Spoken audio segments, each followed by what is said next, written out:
à toutes et à tous. Alors j'ai bien conscience qu'en intervenant le dernier, il y a à la fois beaucoup d'attentes et puis en même temps peut-être aussi celle que de ne pas être trop long. Donc le problème c'est que plus j'écoutais ceux qui sont intervenus avant moi, plus je prenais des notes et plus j'en rajoutais. Donc je vais essayer de rester concis. La première chose que je veux dire, c'est que en tant qu'élu, et peut-être contrairement à ceux qui sont intervenus avant moi également, j'ai moins l'habitude de faire des conférences que des débats. C'est moins un exercice dans lequel je suis habitué, puisque ma fonction est plutôt celle de mettre en débat les idées et puis d'avancer avec les gens que de délivrer ce qui serait une bonne parole. Et puis la deuxième chose que je veux dire en préambule, c'est que je suis né en 1982, mais j'ai grandi à Ivry, donc la rénovation du centre-ville, inutile de dire que je ne l'ai pas vécu directement, mais quand on a grandi à Ivry, l'histoire du centre-ville et de sa rénovation, comme d'autres histoires, je pense à la SKF, ou voilà, font partie du patrimoine commun. Et donc, je ne vais pas dire que c'est presque comme si je l'avais vécu. J'ai encore appris des choses en écoutant tout à l'heure Raymond, mais c'est presque comme si j'y étais. Ce qu'il y a de certain, c'est qu'on ne peut pas parler du centre-ville et du centre Jeanne Hachette, de sa conception architecturale, de ses fonctions et de l'idéal même qu'il incarnait, sans le penser dans son environnement, c'est-à-dire la ville d'Ivry-sur-Seine. Le penser dans son environnement, c'est donc s'interroger sur la ville que nous voulons, la ville désirable, souhaitée, en construction perpétuelle. Une ville digne de l'être humain, et ça je crois que c'est une conception qui a de tout temps animé les municipalités qui se sont succédées. Elle irrigue plus généralement la manière dont nous faisons et pensons toujours la ville aujourd'hui. À Ivry, cette volonté s'assoit depuis de nombreuses années sur certains principes qui étaient centraux dans le projet de Jean Renaudy et de René Gailloustet, et qui témoignent d'une volonté constante de construire une ville de progrès et une ville pour tous. C'est le principe du droit à la ville. Je fais référence ici à la notion d'Henri Lefebvre, qui a irrigué de nombreux architectes qu'on peut qualifier d'utopistes, essentiel pour nous tant il contient en lui des droits indispensables à la qualité de vie en ville, à l'épanouissement de tous et à la construction collective de notre cadre de vie. Je pense ici au droit d'abord d'habiter dans de bonnes conditions et donc dans des logements de qualité accessibles. Je ne reviens pas sur ce qui était dit avant et qui marque particulièrement l'architecture de Jean Renaudy et René Gailloustet. Au droit à participer au dessin de sa ville. Et là encore, on voit qu'aucune réalisation audacieuse ne peut se faire uniquement par le génie technique, mais nécessite des mobilisations populaires.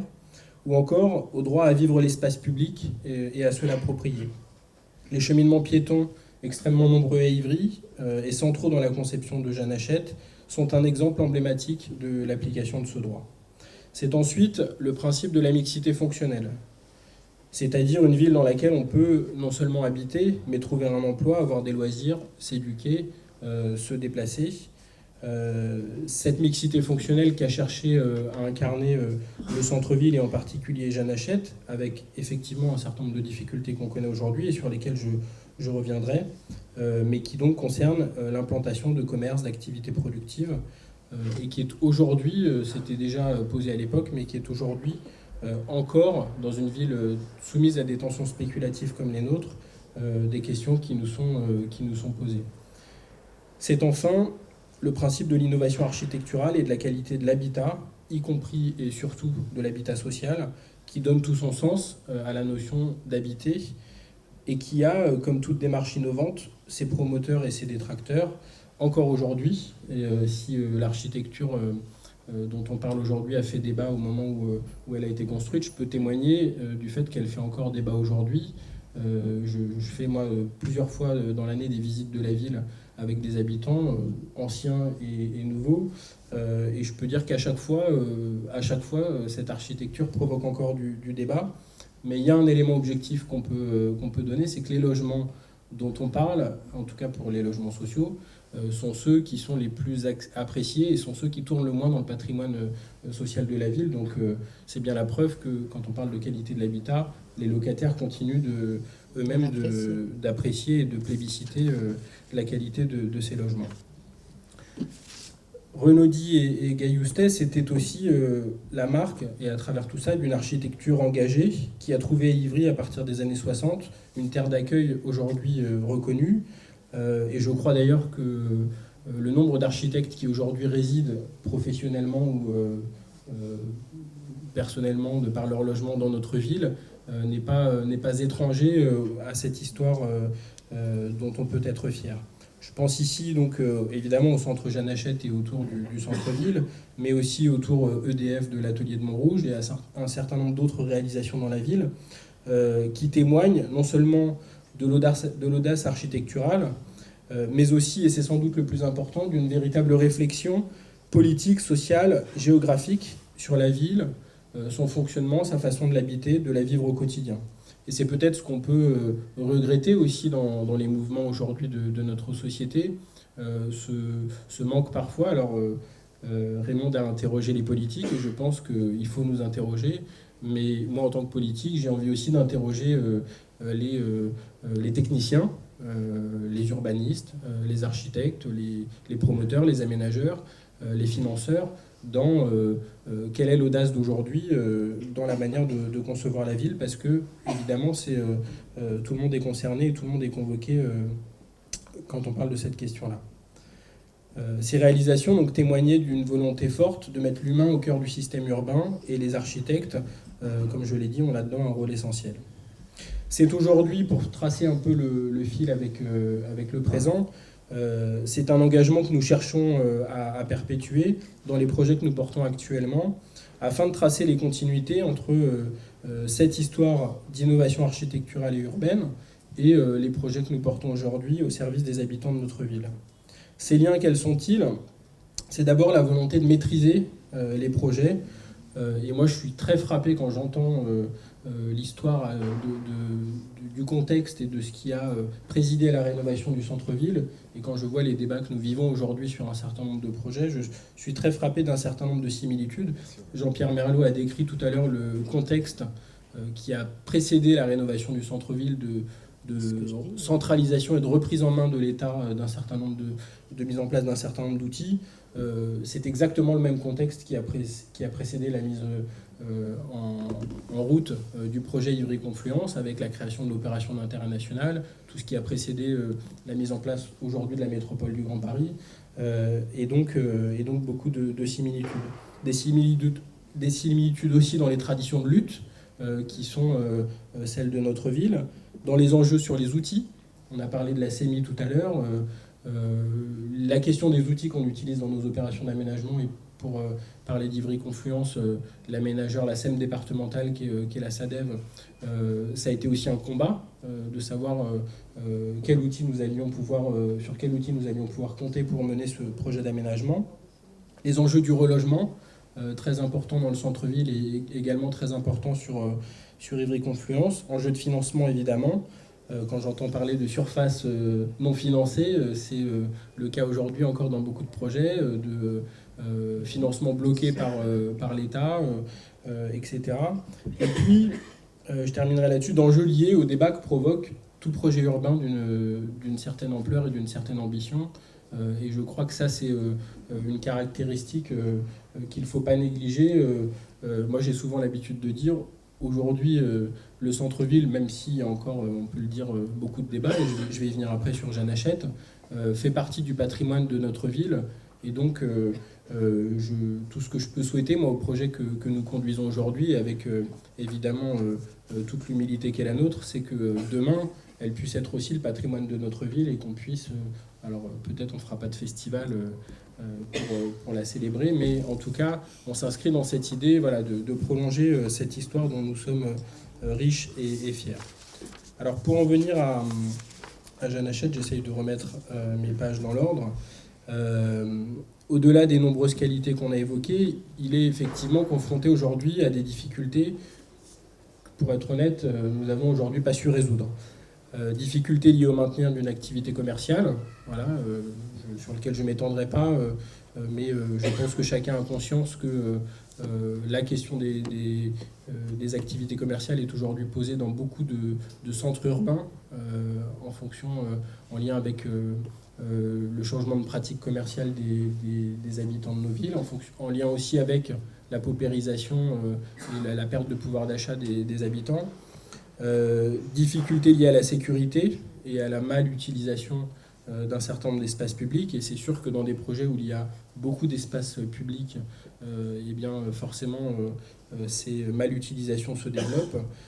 À l'entretien et à la gestion des lieux, aux usages et à la fragilisation des copropriétés, qui n'est pas non plus un petit sujet dans Jeanne Hachette, puisque cette mixité qu'on loue dans le projet se traduit sur le plan, on va dire, juridique par l'existence d'une structure de propriété très complexe, impliquant la ville, l'OPH, des copropriétaires individuels, des commerçants, des entreprises, et donc qui génère évidemment toutes les difficultés liées à ce type de montage.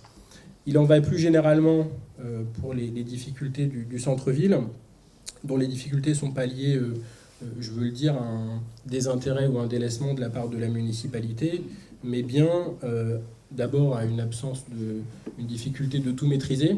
J'entends souvent les gens dire pourquoi il n'y a que des banques dans l'avenue Georges Gosselin et on aimerait bien qu'il y ait d'autres commerces.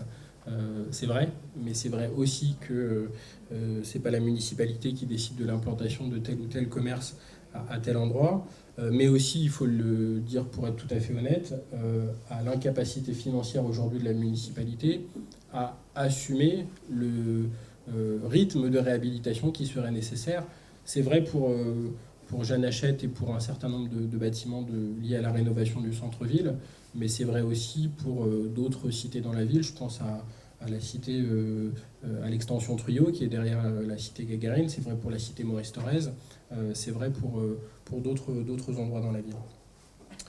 C'est pourquoi nous nous interrogeons donc depuis, on peut le dire, près de 15 ans, donc bien avant que moi-même je sois élu et que je sois chargé par le maire de conduire les débats sur Jeanne Hachette.